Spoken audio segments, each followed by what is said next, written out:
to learn about CSS colors. Now, there's one of 3 ways that we can use colors in our projects, and I'm going to take you through and show you how to do that. So first thing, in your index file, let's go ahead and create 2 elements here.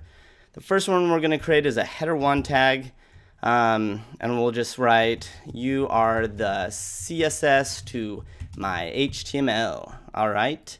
And then the second element we're going to create is a header2 tag, and we'll just write, anyone skate out there? All right, sweet. So now we've got 2 elements on our page that we can work with. So I'm going to go ahead and do a vertical split view here. Now next, why don't we go ahead and create a div tag with a class of container and just wrap these header tags in that, all right? And then right below here, we can go ahead and paste that. All right, perfect. So now we've got a class that we can work with and then 2 header elements, all right? So let's go ahead and add a color to this container, all right? So to do that, we're simply gonna grab our class container, and then we're gonna add a background color to this, all right? And what we're going to do first is, the first way that we can add a color here is by writing the specific name of a color, okay? Now when you're writing the name of the color, one thing to know is the color name actually has to exist. You can't just like make up a color name and throw it in there. You have to make sure that the color name actually exists. And in this case, we are going to use, let's go ahead and use this dark slate blue, all right?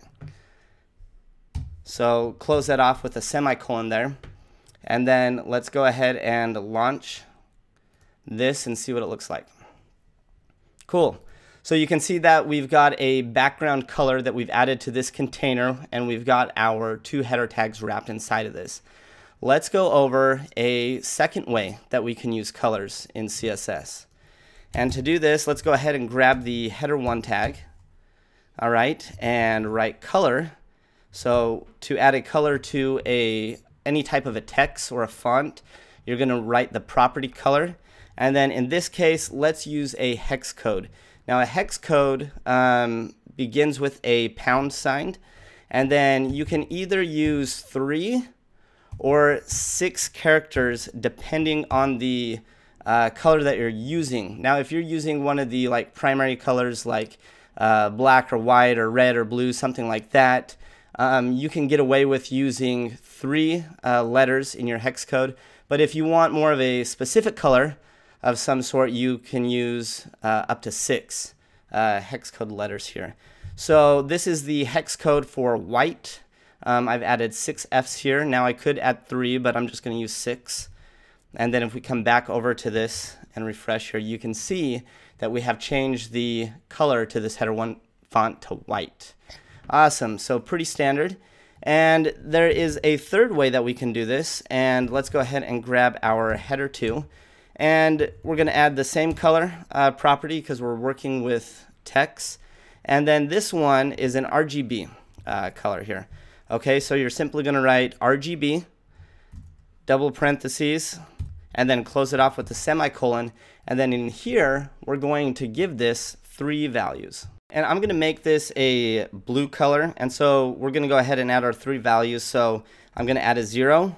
It needs to be followed by a comma, and then it's 204, followed by a comma, and then 255. Okay, and this is going to give us a blue color. So when we're using RGB's colors, remember it takes 3 values, and then it's separated by a comma. And again, this allows us to get more of a specific color that we're looking for.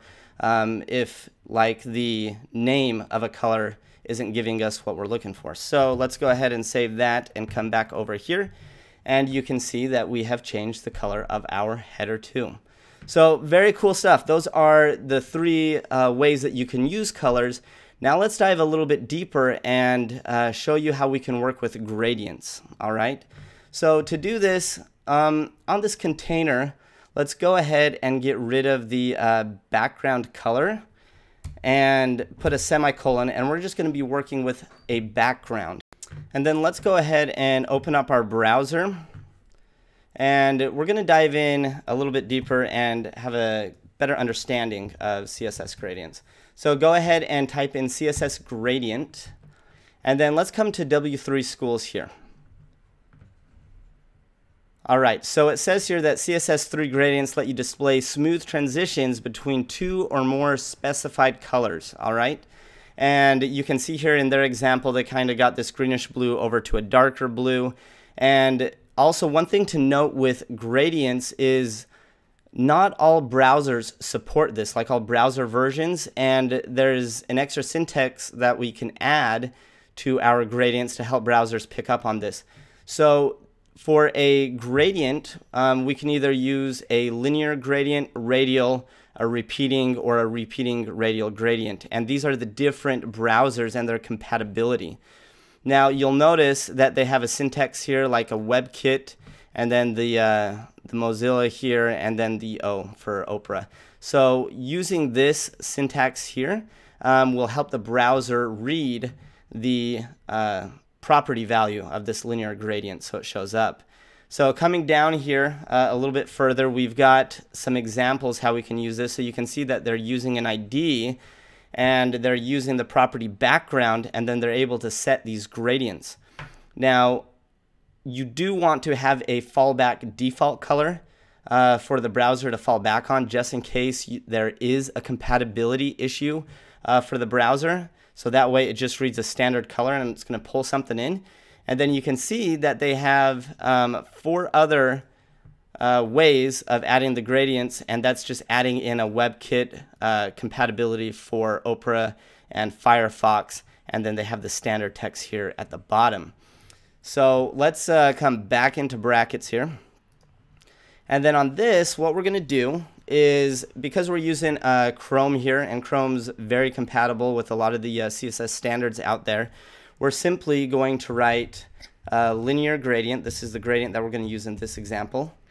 And then put your parentheses, and then close that off. And then this is going to be taking a starting point and an end point. All right. So let's go ahead and grab 2 colors here. I'm actually going to come back over to the browser.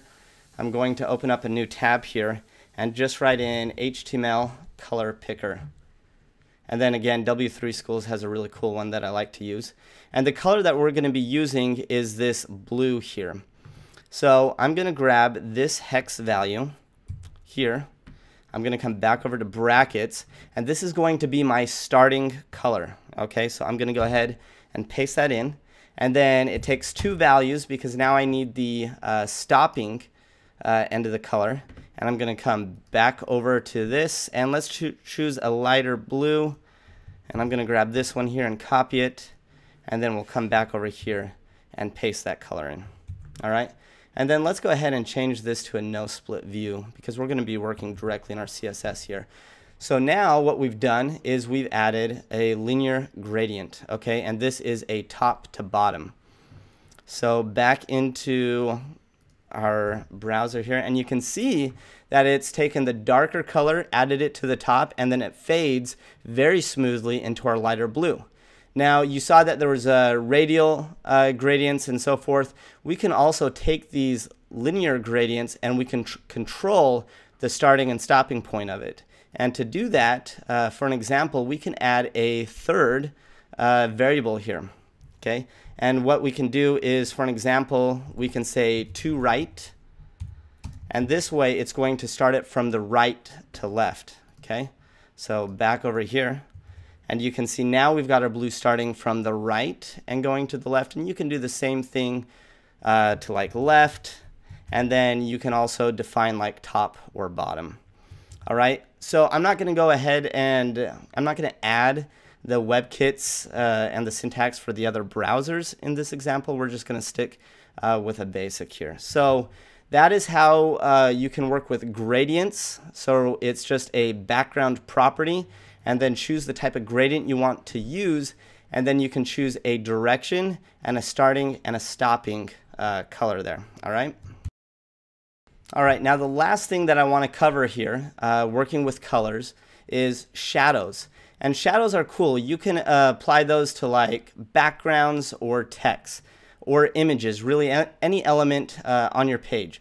So let's come down to the header 1 tag, and to add a shadow to a font, go ahead and type in text shadow, and then it's going to take 2 to 3 values here. And in this first example, we're just going to write 2 pixels by 2 pixels.